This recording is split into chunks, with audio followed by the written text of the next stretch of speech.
Έλα στον παππού. Γεια σας καλοί μου φίλοι. Σήμερα θα σας φτιάξω ένα από τα εθνικά μας φαγητά. Νομίζω πως το γύρο όλοι τον αγαπάμε. Θα κάνουμε σήμερα μια σπιτική εκδοχή που μπορεί ο καθένας να την κάνει στο σπίτι του. Όλα τα μυρωδικά και υλικά που θα χρησιμοποιήσω θα σας τα παρουσιάσω σε καρτέλα αλλά και στην περιγραφή του βίντεο.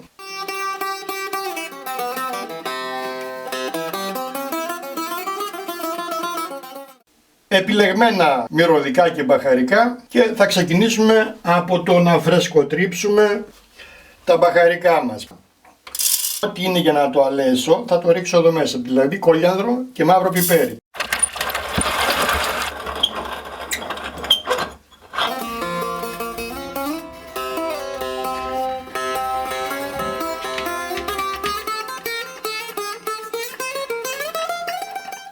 Μαύρο πιπέρι και κόλιανδρο τα αλέσαμε, τα άλλα είναι αλεσμένα. Θα συνεχίσουμε τώρα με το να κόψουμε το κρέας. Θα σας κάνω σήμερα ένα μείγμα γύρου με προβατίνα και χοιρινό λαιμό. Θα κόψουμε το κρεμμύδι σε λεπτές φέτες ή θα το πολτοποιήσουμε.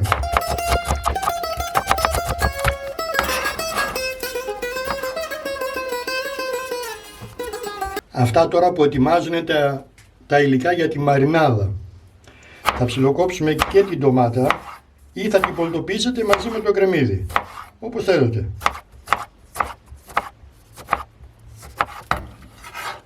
Εδώ θα προσθέσουμε τώρα και τα υπόλοιπα υγρά υλικά, το ελαιόλαδο, τη μουστάρδα, τον συμπυκνωμένο πελτέ της ντομάτας και ένα σφινάκι ξύδι. Το ξύδι το βάζω για να σπάσει λίγο τη μυρωδιά από το κρέας της προβατίνας και από το χοιρινό. Αυτά θα τα ανακατέψουμε τώρα όλα μαζί και τα αφήνουμε στην άκρη. Σε άλλο μπολ θα ρίξουμε όλα τα στέρεα υλικά, τη ρίγανη, το μπούκοβο, το μείγμα πιπέρι με κόλιανδρο, το αλάτι. Λοιπόν, εγώ χρησιμοποιώ αλάτι 19 γραμμάρια στο κιλό. Μη μου πείτε λίσα είναι, μη μου πείτε λίγο είναι, βάλτε όσο θέλετε. Πάπρικα γλυκιά και το σκόρδο σε σκόνη.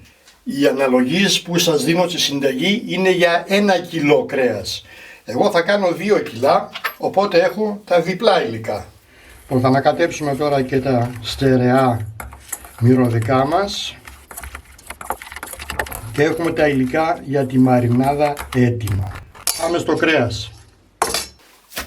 Εδώ έχω την προβατίνα 1 κιλό χωρίς κόκαλο. Ζητήστε από το χασάπι να σας αφαιρέσει το κόκαλο. Λοιπόν, τώρα αυτό θα το κόψουμε λεπτό, γιατί θέλουμε να το κάνουμε γύρω. Έτσι, λεπτές φετούλες.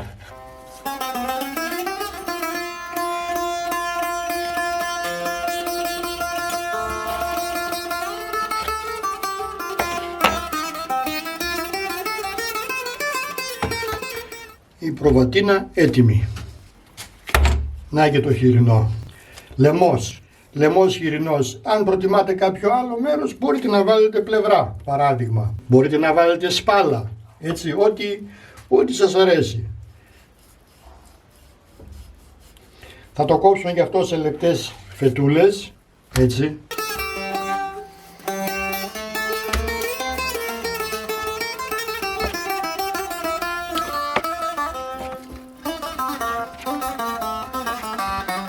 Αν το αφήσετε το κρέας για 2 ώρες στην κατάψυξη κόβεται πάρα πολύ ωραία.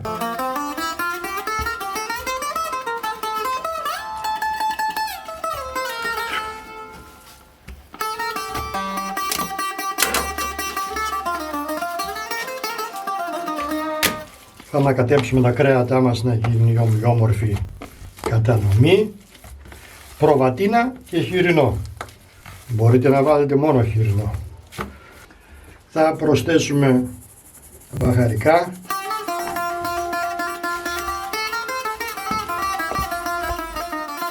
Θα προσθέσουμε το κρεμμύδι με την ντομάτα και τα υπόλοιπα υλικά. Θα τα ξαναανακατέψουμε καλά.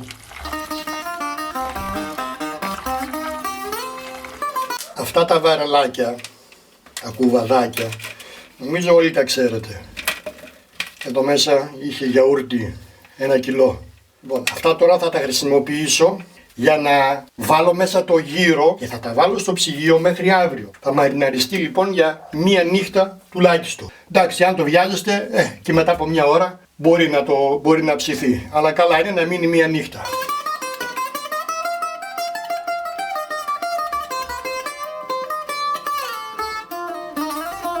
Τα μικρά κομματάκια τα βάζουμε προς τη μέση για να τα καλύπτουν τα μεγαλύτερα.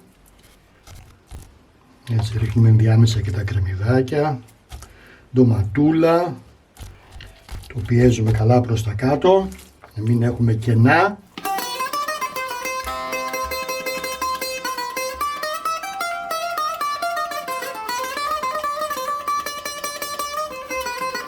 Κρατάμε κάπως μεγαλούτσικα κομματάκια για να βάλουμε στο τελείωμα. Ακριβώς 2 κιλά κρέας χωρέσανε σε 2 κουβαδάκια του 1 κιλού. Βαρελάκια.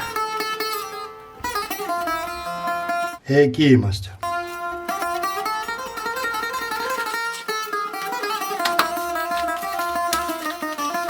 Και είναι έτοιμα να μπουν στο ψυγείο. Θα μείνουν όλη τη νύχτα στο ψυγείο και θα ψήσω αύριο.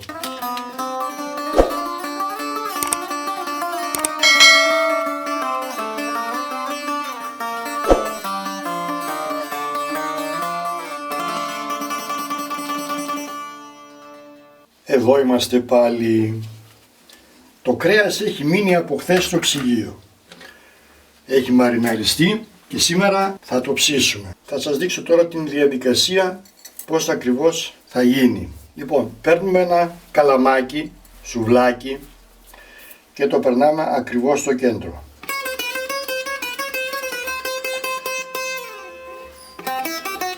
Θα χρειαστούμε συνολικά 10 καλαμάκια. Επειδή είναι λίγο μακριά, θα τα κόψουμε στο ύψος που τα θέλουμε. Λοιπόν, θα βάλουμε τώρα επιπλέον καλαμάκια σταυρωτά.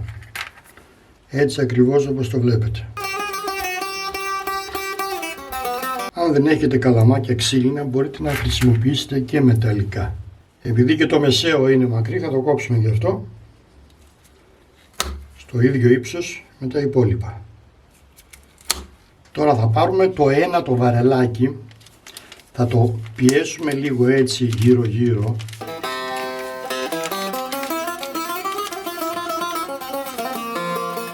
και θα το φέρουμε τούμπα.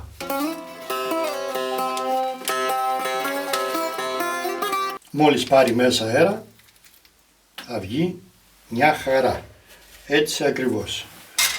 Λοιπόν, θα πάρουμε ένα πιατάκι πορσελάνης, θα το βάλουμε ανάποδα πάνω στο γύρο όπως το κρατάμε και θα το φέρουμε πάλι τούμπα. Έχουμε τώρα ένα φανταστικό, όμορφο γύρο που είναι σχεδόν έτοιμος για ψήσιμο.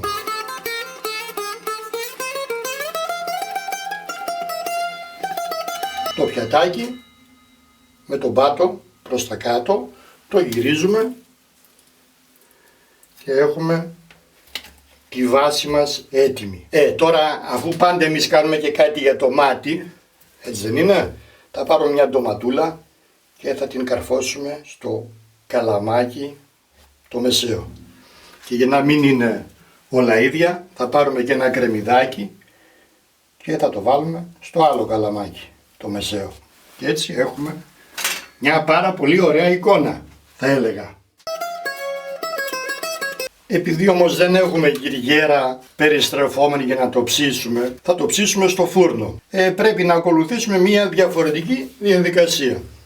Θα το τυλίξουμε με αλουμινόκολλα. Από τη μια μεριά είναι λαδόκολλα και από την άλλη αλουμινόχαρτο. Επειδή είναι πολύ μακριά θα την κόψουμε στο ύψος που θέλουμε.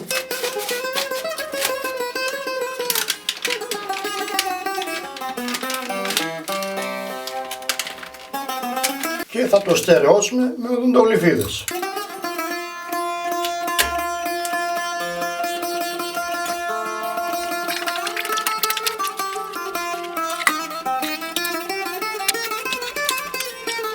Παραπάνω δεν χρειάζεται, φτάνει. Ίσως μία εδώ στην άκρη.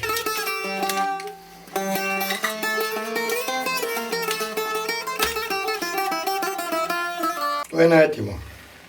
Εάν δεν έχετε αλουμινόκολλα, μπορείτε να χρησιμοποιήσετε φυσικά σκέτιλα δόκολλα.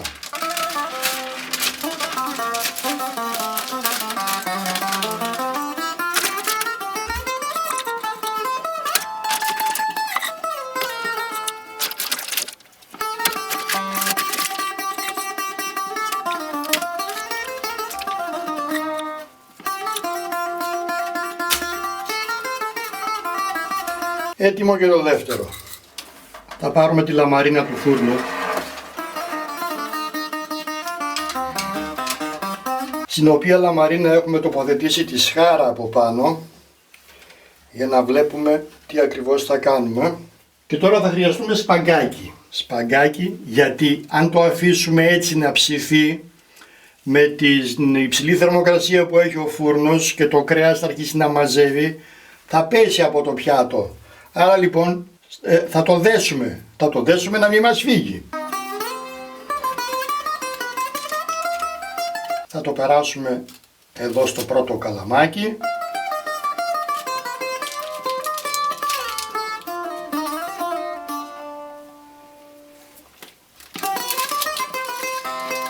Και στο ακριβώς απέναντι.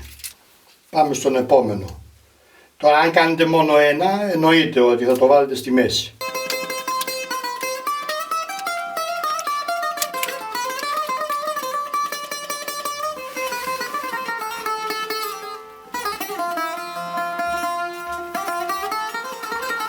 Θα το δέσουμε και χιαστή για να το σιγουρέψουμε. Έτσι.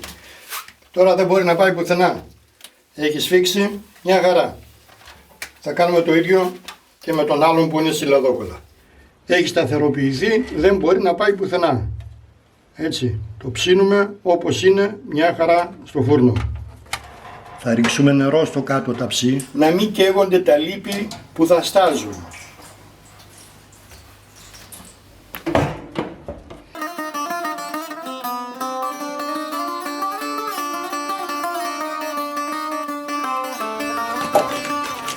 Μετά τη μία ώρα αφαιρούμε τα περιτυλίγματα.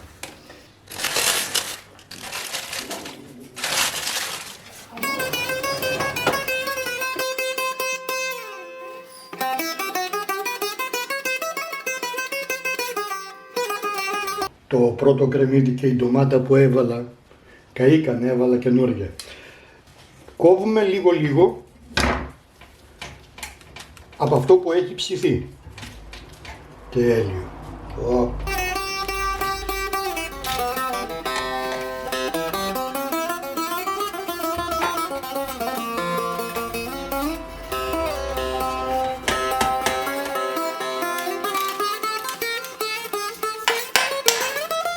Θα το ξαναβάλουμε πάλι μέσα και μόλις πάρει λίγο χρωματάκι θα κόψουμε το επόμενο ψημένο.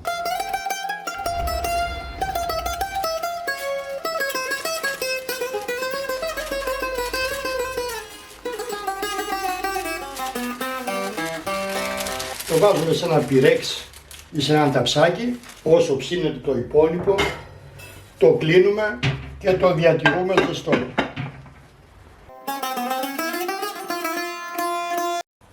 Το κρέας έχει ψηθεί, είναι έτοιμο. Τώρα πλέον δεν χρειαζόμαστε άλλο τους σπάγκους. Θα βγάλουμε τα πλαϊνά καλαμάκια και θα αφήσουμε μόνο το κεντρικό.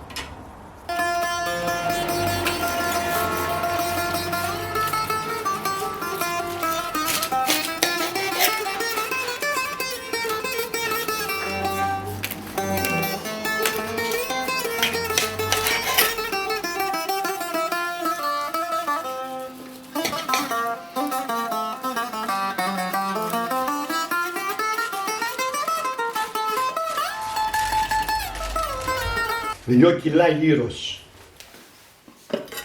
Για πάμε να τυλίξουμε ένα. Να κάνουμε ένα τυλιχτό. Βάλουμε λιγάκι τσατσίκι.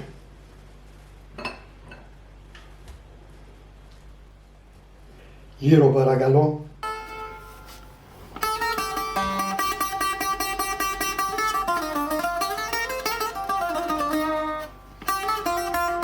Κρεμμυδάκι να βάλω? Βεβαίως. Ντοματούλα? Βεβαίως.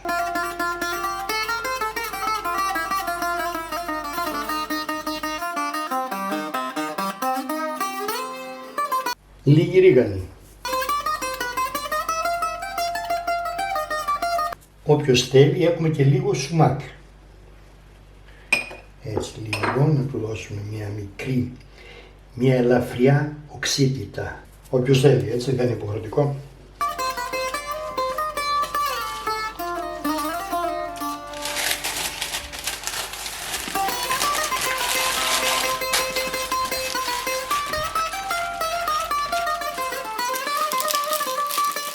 Έτοιμη η πιτούλα και λίγο μαϊντανό.